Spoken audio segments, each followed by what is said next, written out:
Hey, thanks for joining me. We're going to look at Gen-13 number 5. I have done just very recently issues 3 and 4. I had talked about how I love J. Scott Campbell. I've covered all his Danger Girl. I did the Wildsiders, and I did the Gen-13 original miniseries, but I got the Gen-13 miniseries just here in the last couple of months and reviewed him on the channel.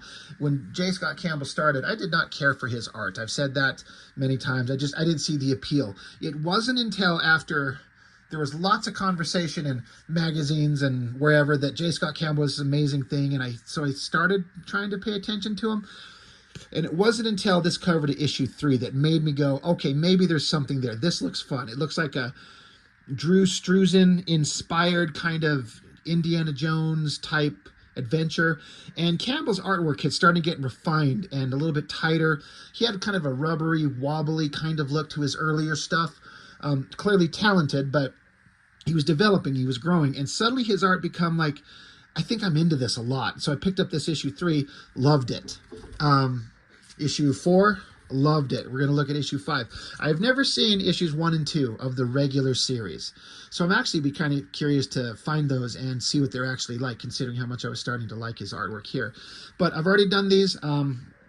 The story's not super important, except it is to have these kids, and I'm pretty sure that Campbell had a big influence on the story because his name started carrying weight, way more than Brandon Choi. No one gives a fuck about Brandon Choi's writing, but because he's Jim Lee's homie, you probably have to kiss his ass. But Campbell's the star, and I feel like he inspired and said, I want to send these kids on a globe-trotting mission to, travel on planes and go to an island and fight pirates and Amazon warrior babes and all the shit that's fun to do, rather than have them fighting the standard Wildstorm, like, tech bad guys that are just stupid and boring. And that's one of the things I think made this comic fun. So I've already gone through issues 3 and 4.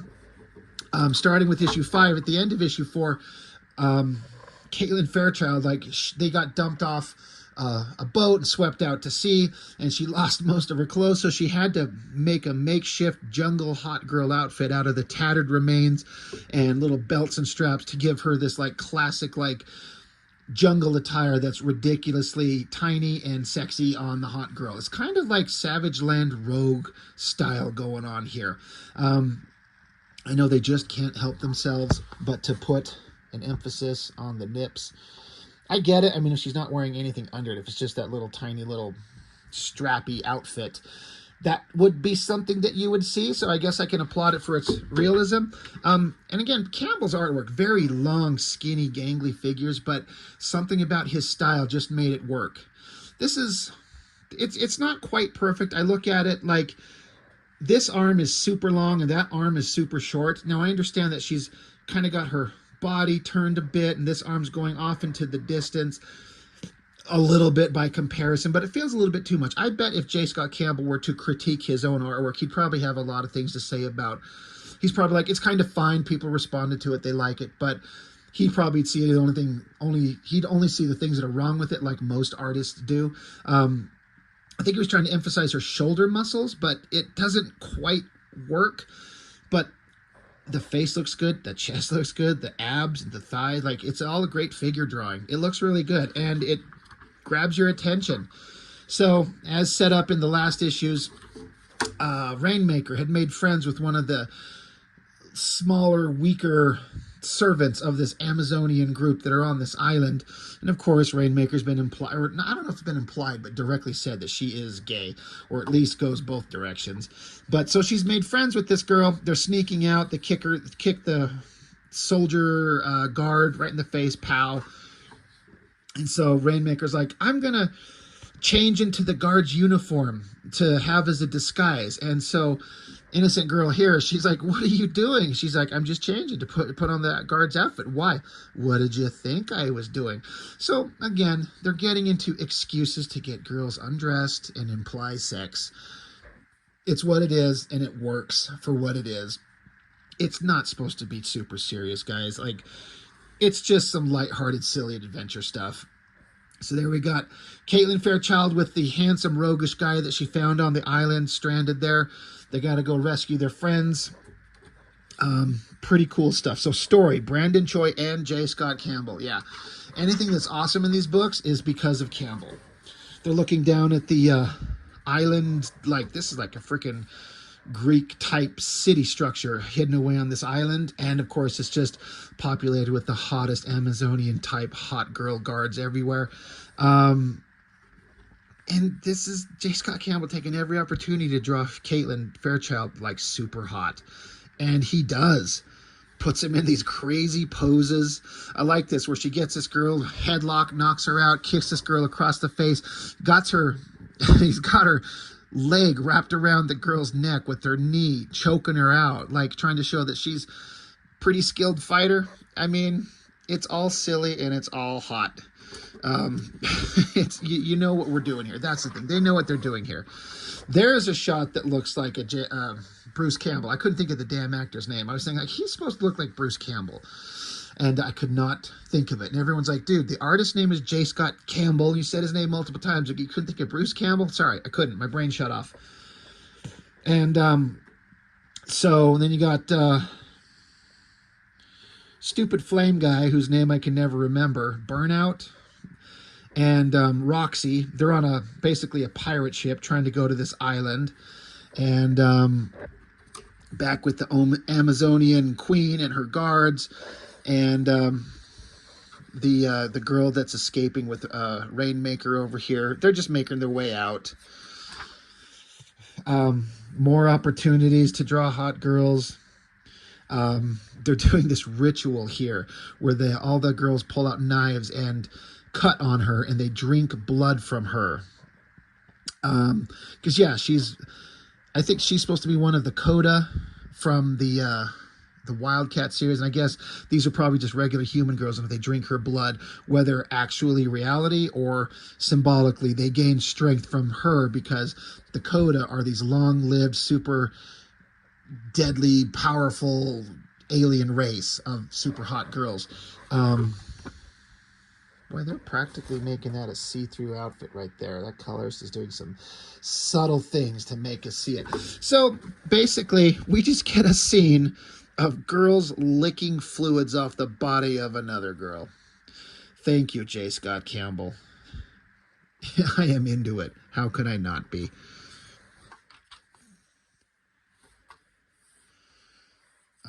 I'm just looking, because it says in here, I mean, this is for the artist in me and for the artists out there, the inks are by Alex Garner and Scott Williams.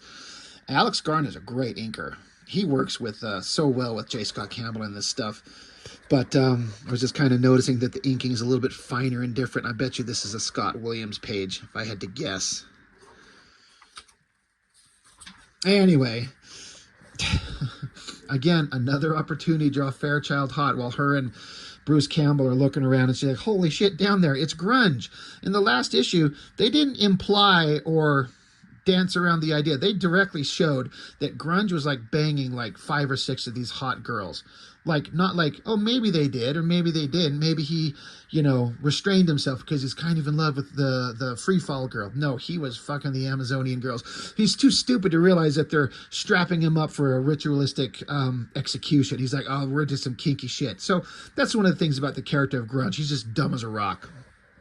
But meanwhile, at the gates of the Citadel, yeah, the pirate guys are on the pirate ship. They're kind of coming to storm this place because the leader of the pirate guys, he's looking for somebody. So warrior babes are trying to hold the door back. They're screaming. They can't do it. The door's giving away.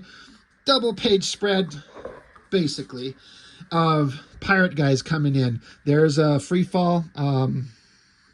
Burnout, is that his name? An interesting thing. And Mr. Chuck Gibson, if you're watching this, I'm sure you'll validate some of this. What year is this comic made? 95. So maybe this is before you got there, Chuck. But besides the fact that this page is coming out.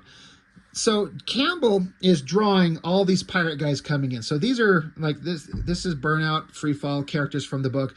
This is the leader of the pirate guys. He's supposed to look like, I think he's supposed to be Ving Rhames, the actor. But he's surrounded by characters that are too specific to not be anything except people that probably worked in the studio. And I can totally see these guys doing that. Like, you're all working in the studio. They're all young guys, young artists having a good time. And so Campbell's like, I need to draw a bunch of pirate guys busting in. So he's going to draw his artist buddies. I bet you this is Joe Benitez down here.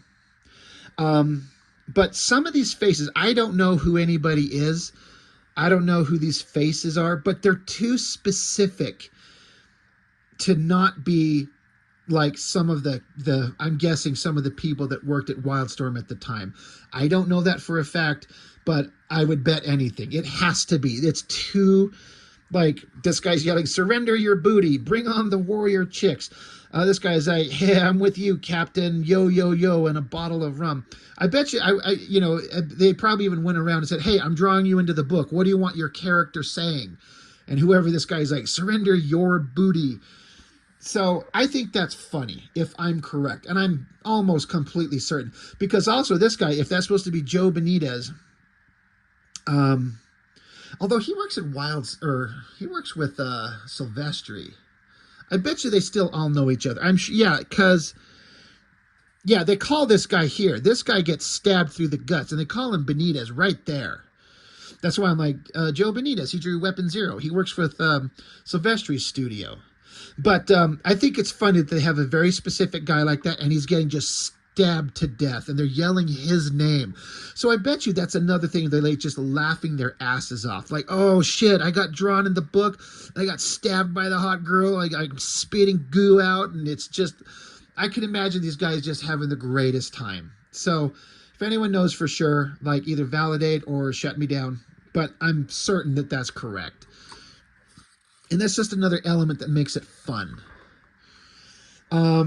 So, yeah, Fairchild's trying to free stupid Grunge. She's trying to explain to him that she's like, these guys are about to sacrifice you. She's like, and he's like saying, not even, these girls are ready to knock boots. And she's like, you're so stupid.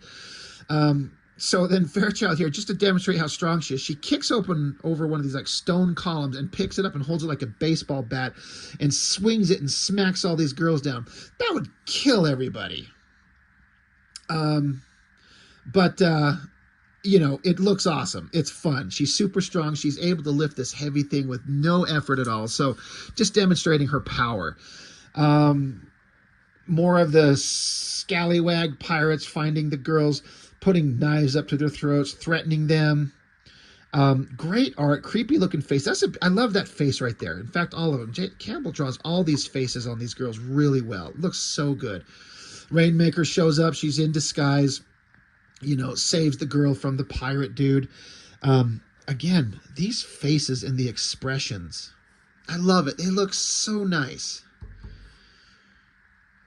And then when you got inks from Scott Williams and Alex Garner, like, it's a win-win all the way around. I always thought this was funny. So you got the Ving Rhames, leader of the pirates. He's just making his way through the girls. He's shooting this girl in the gut. He's stabbing her, and he calls them she-beasts. For some reason as a kid and now, I thought that was just so funny. He's just busting through them saying she-beasts. It's funny. So he gets up there and he's pointing his sword. He wants his daughter, and it's basically his daughter is the girl that was with Rainmaker at the beginning. That's his daughter. I like this shot here where it's like almost all silhouette except the highlights of their clothes, but their skin is all black. That looks really cool. I think it looks fantastic. And the silhouette of this pirate guy, like the baggy pants and the boots, like it. Campbell's so good. He's so good at this stuff. But yeah, of course, the girl who's the daughter of the pirate, she's like, I want to go with my father. I'm never going to be like you warrior girls, etc., etc. Father and daughter are reunited. Yeah.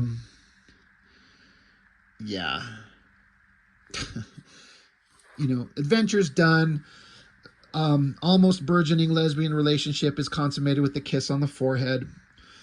And Rainmaker's even saying, despite what you two are thinking, we're just friends. And Grunge is like, oh, whatever you say. Who, us? Yeah, I don't know what you're talking about. So they all stand around and it's kind of like, what an adventure we had. It's crazy. It's fun. And then it ends with the Ving Rhames character talking with his daughter. And For some reason, this 7 on the ground of the bottom of the boat is supposed to imply something. The only thing I can imagine is Team 7. I'm guessing. I don't know. We all know Team 7. You know the Wildcats comics, the Wildstorm books, the whole Team 7 thing. So, the story's not too deep, but it's not supposed to be. It's just an adventure, and it's the culmination of a 3-issue storyline that, all comes together in the fight. And so the humor's there, the action is there, the hot girl drawings are there. Like, I was completely on board with J. Scott Campbell from this point forward, and I never looked back. Simple story, but again, it doesn't need to be complicated. It's just a fun adventure. It's well drawn. You have fun. You smile. You love the artwork, and you're just like, I want more. And that's it. That's all I need. What I don't need is anything drawn by Jeff Rebner. He sucks. And I've already looked at this stuff in a different video. That was fun. So anyway, Gen-13. I was on board. It took me a while to get on board with Campbell, but once this was going on, I'm like, you got me, my dude. I'm going to enjoy your stuff forever. So, I love it. It's good stuff. Simple, fun. What more do you want from comics? Like, you can find simple fun. You can find very complicated and deep and thought-provoking. Comics have it all. And that's why I love this art form. And that's why I like to make my own. So, it's just a great art form, and I recommend it to anybody. But if you're watching my channel, you're already into it, so that's all. Gen 13, number 5. Great book, great art, love it. That's all I got for now. Thanks for watching. Bye.